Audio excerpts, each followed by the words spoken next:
At my mom's birthday brunch, I walked up with my kids in their Sunday best. My dad looked me dead in the eyes and said, "You shouldn't have come." I didn't say a word, just turned around with my kids and drove off. An hour later, my sister called. "Why did you lock the account?" "Mom's crying." I was so shocked I could barely speak. My dad had never talked to me like that before. Not like that. Not in front of my kids. Not on my mom's birthday. We just stepped onto the patio, me holding a covered dish in one hand and my youngest gripping my fingers with the other. The boys were dressed in matching button-ups, their hair combed and neat. They were trying so hard to look nice. We even stopped at the grocery store earlier that morning to get Mom's favorite flowers. It was supposed to be a surprise. I saw her first, my mom, setting out paper plates on the backyard table, chatting with my sister near the grill. Everything looked normal. Balloons on the fence. A happy birthday banner above the sliding door. Music playing low through a Bluetooth speaker. It looked like any other family gathering. For a second I thought maybe it was all in my head. Maybe this year would be different. Then my dad walked over. He didn't smile. Didn't look at the kids. Just stood there, hands in his pockets like he'd been waiting for this moment. And then he said it. "You shouldn't have come." My mouth opened but nothing came out. My kids turned to look at me, confused, waiting for me to say something. Anything. My oldest clutched the small bag he decorated himself. It had a candle and a card inside, one he wrote the night before after asking me how to spell grateful. The silence felt endless. I turned around. No drama, no yelling. I just walked back to the car with the boys trailing behind me, still trying to understand what just happened. We drove away with the covered dish still in my lap and their gifts unopened. I didn't even pull into the garage when I got home. Just parked, sat there and stared at the dashboard for a long time while the boys went inside. They were the only ones who didn't ask me to explain myself. An hour later my sister called. I didn't answer. Then the message came through. "Why did you block my account?" I was crying. I had given her access to my Amazon account 5 months ago so she could order vitamins, a few household things. She ended up spending over $2,500 on candles, skin creams and throw pillows. I never said a word. Not until now. They had no idea what was coming. They thought I'd feel guilty, that I'd fold like always. Cry a little, apologize and ask what I did wrong. But I didn't. This was the last time I'd let them make me feel like an outsider in my own family. The text started less than an hour after we got home. I was still in the kitchen trying to rinse off the smell of coffee cake and patio smoke from my hands, when my phone lit up. It was my sister. First message. "Why did you block my account?" Second. "Mom is crying. She says you ruined her birthday." Then came the string of guilt. "What's wrong with you? You didn't even say anything, you just left." The kids looked so confused. "Dad said you were being dramatic." Again. Not once did anyone mention what he said to me. Not one person repeated the sentence that shattered what little hope I had left. "You shouldn't have come." Apparently that wasn't the problem. The problem in their eyes was me leaving. Quietly. Without a meltdown they could use against me later. I didn't give them the drama they were hoping for. I gave them silence and it drove them insane. I didn't answer. Instead I sat on the couch with the boys. They were eating microwaved popcorn and watching some cartoon about space dogs. My youngest leaned his head on my shoulder and whispered, "Grandpa was mean. But I still like Grandma. Just not today." That nearly broke me. I kissed his head and didn't say a word. They were the only ones who didn't ask me to explain myself. I hadn't even planned to block Mom's account. I'd let her use it for 5 months. She said she needed to order a humidifier and maybe some multivitamins. I said sure. I wasn't tracking the orders daily, just letting it slide, thinking she'd be reasonable. But she wasn't. She ordered luxury candles, designer pillows, overpriced bath bombs, a set of steak knives she'd never use, and 3 different brands of collagen powder. I checked the total, $2,587.43. All of it under my name. And I still would have let it go. I swear I would have. If it hadn't been for that moment in the backyard. So I blocked her. Cancelled her login. Removed her saved address. Deleted the payment method. And then I sat there staring at my computer screen, heart pounding, and realized something else. Something bigger. They needed me more than they'd ever admit. For years I'd been paying their utility bills. Quietly. They never asked, they just expected it. Mom would mention the electric bill being late in passing and next thing I knew I was transferring money. Dad always left mail unopened in piles. Half their services were tied to my email address because I was the only one who could remember the passwords. I went into the utility portal one by one and canceled every automatic payment. Water, gas, electricity, internet. All of it gone in 5 minutes. That was the moment something shifted. Not just the anger or the disappointment, but the realization that I didn't have to do this anymore. I didn't owe them convenience. I didn't owe them peace. They wanted to treat me like an outsider? Then they could learn how to live without the daughter who kept the lights on. It started the next morning, just before 10 a.m. I was in the middle of helping my youngest glue a paper rocket ship together when the power shift began. Only this time it wasn't in my house. 3 missed calls. All from my sister. Then the first voicemail. I'm serious, Liz. This is getting out of hand. Mom says she can't log into Amazon. What did you do? Then another one, angrier. Are you really this spiteful? She said one wrong thing and you're acting like she burned the house down. Grow up. Then the third one came in with a nervous laugh. The Wi-Fi just went out at Mom's during her book club Zoom. He's freaking out. Dad tried to reset it but couldn't even find the modem. That voicemail I replayed twice. They had no clue what was happening yet. They were confused, grasping at straws, still thinking this was some tantrum I'd snap out of. But they'd never lived without me running interference before. They had no idea how much I'd been doing behind the scenes, how much of their life was running on the systems I had set up. By 2 p.m. I got the first real sign that they were starting to understand. A text from my mom. Just 4 words. Did you cancel everything? No punctuation. No explanation. Just that. It didn't sound like her usual tone. It sounded scared. Exposed. I didn't answer. 2 hours later, the gas company must have called them because I got another text. This time, we have no hot water. What are the boys going to think of you when they're older? That one I screenshotted. Just to remind myself why I was doing this. She wasn't worried about the gas. She wasn't worried about her grandkids. She was worried about her image. About control. About losing me as the family scapegoat. And just when I thought they couldn't twist the knife any further, she sent a follow-up. You've been unstable since Jason died. We all said it. You're just proving us right. I didn't scream. I didn't cry. I didn't respond. I just sat at the kitchen table for a long time, staring at that message while my kids ran around in the yard with paper swords and ketchup stains on their shirts. I watched them laugh. I watched them be free. I didn't want this war. But they brought it. They used my grief against me. My generosity. My silence. So yes, I canceled the utilities.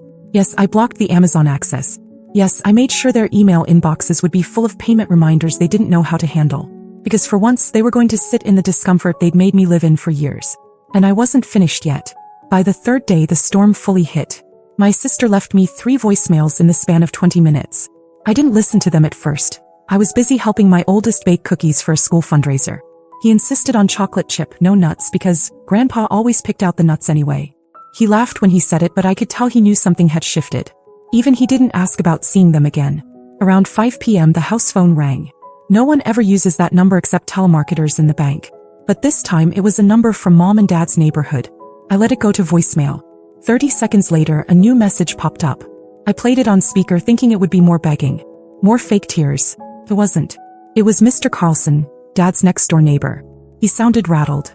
Said there was water flooding down their driveway into the street. Said someone had tried turning on the front spigot and left it running.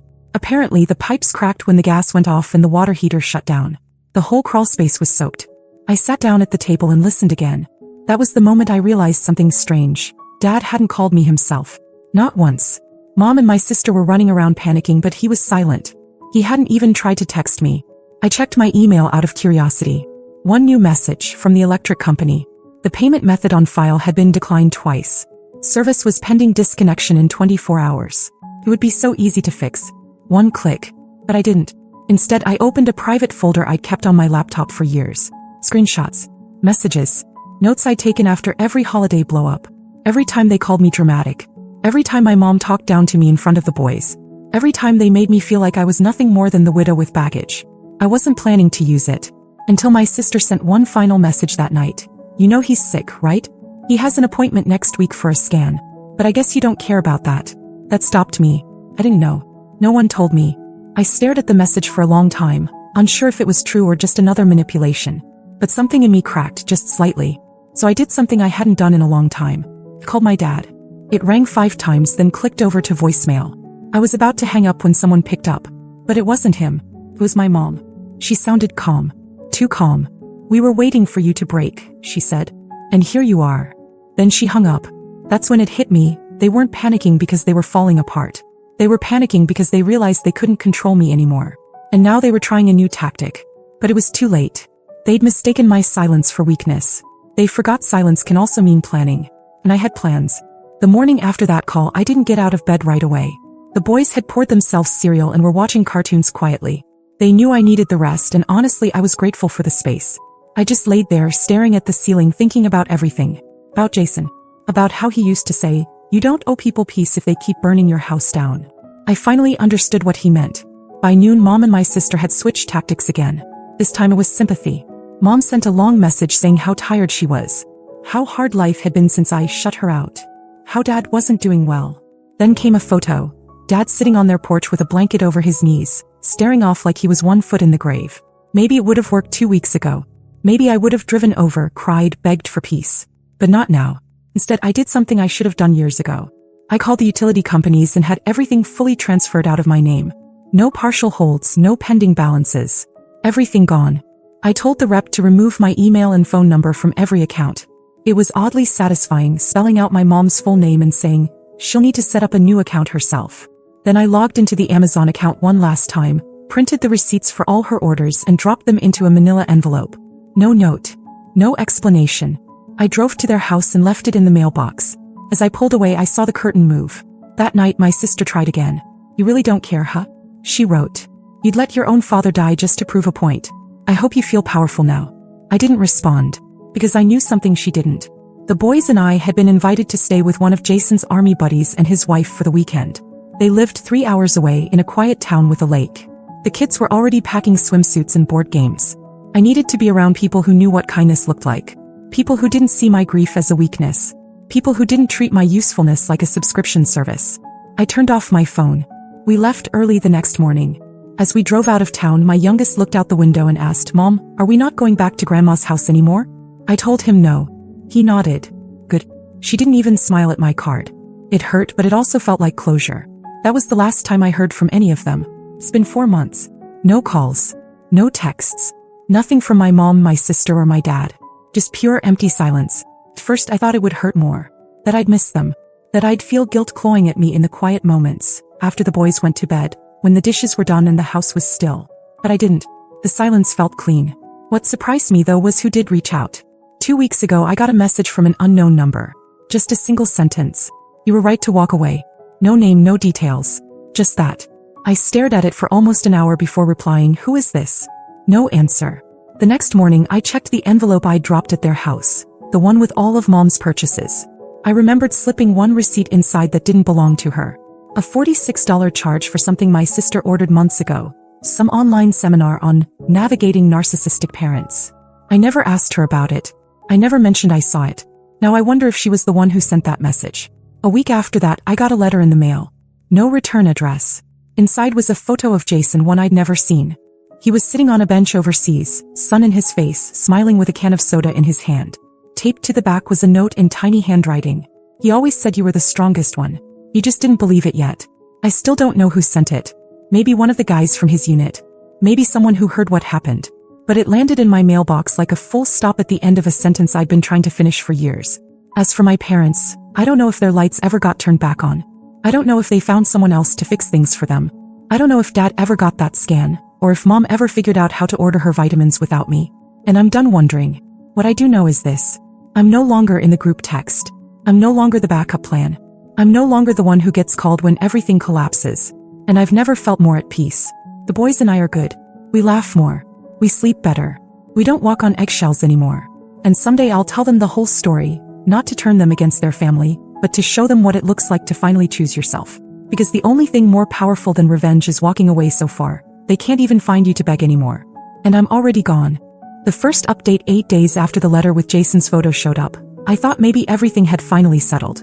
The boys were back in their routine, I was sleeping better, and the house had that quiet rhythm that only comes after the chaos fades. Then came the knock. It was a Thursday morning just after 7. I was making waffles and the boys were arguing over which syrup was the official syrup of waffles. I barely heard the knocks over their voices. 3 slow taps. Not urgent. Almost polite. I opened the door expecting maybe a delivery, but there was no one there. Just a box. Plain brown paper. No return address. No markings at all. I brought it inside, half expecting it to be some passive-aggressive package from my mom. But it was too small for drama. It fit neatly in my palm. When I opened it, I stopped breathing. Inside was my wedding ring. The one I lost 2 years ago after that awful plumbing leak forced us into that temporary rental. I thought it had slipped down a vent or into the trash. I looked everywhere. I even blamed the cleaning lady in my head for months before letting it go. And now here it was, sitting in a small velvet pouch, untouched, as if it had been waiting this whole time. No note. No clue who sent it. Nothing. I checked the porch camera footage. Whoever dropped it off knew exactly how to avoid being seen. It was like they knew my angles, my habits, even my morning schedule. I held the ring in my hand for a long time before putting it away. At first, I thought maybe it was someone from Jason's unit. Maybe they found it somehow. Maybe it traveled across hands and homes until it made its way back to me. But something about it felt recent. Too clean. Too precise. And now I can't shake the feeling that someone is watching the edge of my life. Someone who knows what I've done. What I walked away from. Someone who hasn't finished speaking. I don't know who they are, but I think they're getting closer.